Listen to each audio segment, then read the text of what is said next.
یہ جس انسان کی تصویر آپ اس وقت سکرین پر دیکھ رہے ہیں، یہ آدمی چائنا کا 9واں امیر ترین انسان ہے۔ اس کا نام زیم یمنگ ہے۔ آپ یقین نہیں کریں گے، اس کی عمر ابھی صرف 36 سال ہے۔ 2008 میں اس شخص نے مائکروسافٹ جوائن کی، لیکن وہاں اس کا دل زیادہ نہ لگا اور اس نے فینفو نامی کمپنی جوائن کر لی، لیکن یہ کمپنی چل نہیں سکی اور زینگ بے روزگار ہو گیا۔ اس کے بعد اس نے اپنی ذاتی کمپنی کھولی جس کا نام 99 فائن رکھا گیا، جس کی وجہ سے اس کی زندگی 2011 میں مکمل تبدیل ہو گئی۔ زینگ نے نوٹس کیا کہ دنیا میں کمپیوٹر سے زیادہ لوگ موبائل فون کا استعمال کر رہے ہیں۔ اسی بات کو ذہن میں رکھتے ہوئے زینگ نے 2012 میں بائٹ ڈانس نامی ایک اور کمپنی بنائی، اور یہی وہ کمپنی تھی جس کی وجہ سے ٹک ٹاک ایپ وجود میں آئی۔ لیکن ٹک ٹاک بنانے سے پہلے اس کمپنی نے اپنی سب سے پہلی ایپ لانچ کی جس کا نام ہنٹو زائی تھا۔ یہ اپلیکیشن بری طرح سے فیل ہو گئی، یہاں تک کہ چائنا کی حکومت نے اسے پوری طرح سے بین کر دیا،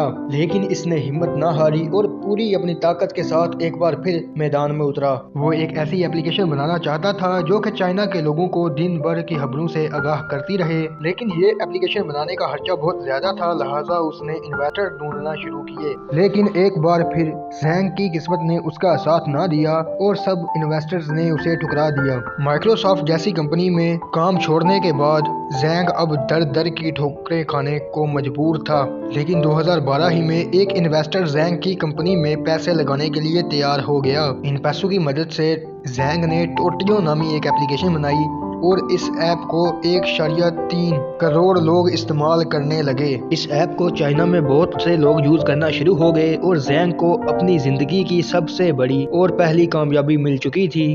اب آتے ہیں حالیہ دور کی سب سے مقبول ترین اپلیکیشن ٹک ٹاک کی طرف۔ دسمبر 2016 میں زینگ کی کمپنی نے ٹیون نامی ایک اپلیکیشن بنائی۔ یہ اپلیکیشن اصل میں ٹک ٹاک ہی تھی جسے چائنا میں ٹوین کہا جاتا تھا۔ دیکھتے ہی دیکھتے یہ اپلیکیشن چائنا میں بہت زیادہ مقبول ہو گئی اور کروڑوں لوگوں نے اس اپلیکیشن کو استعمال کرنا شروع کر دیا۔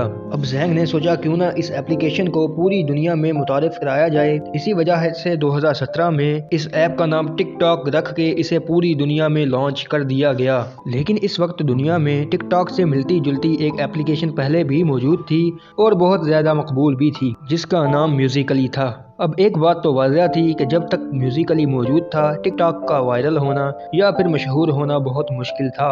لہٰذا زینگ نے میوزیکلی نامی ایپ کو $150 ارب میں خریدا اور اس کے تمام یوزرز کو ٹک ٹاک میں مرج کر دیا۔ اس کا مطلب کہ اب دنیا میں ٹک ٹاک کا کوئی بڑا کمپیٹیٹر موجود نہیں تھا۔ آج ٹک ٹاک 75 زبانوں میں مشہور ہے اور دنیا کے ہر علاقے میں موجود ہے، اور اسی اپلیکیشن کی وجہ سے زینگ یمنگ اب چائنا کا 9واں امیر ترین انسان بن چکا ہے اور اس کی دولت کی مالیت $13 ارب ہے، جو کہ بنتے ہیں 2000 ارب روپے۔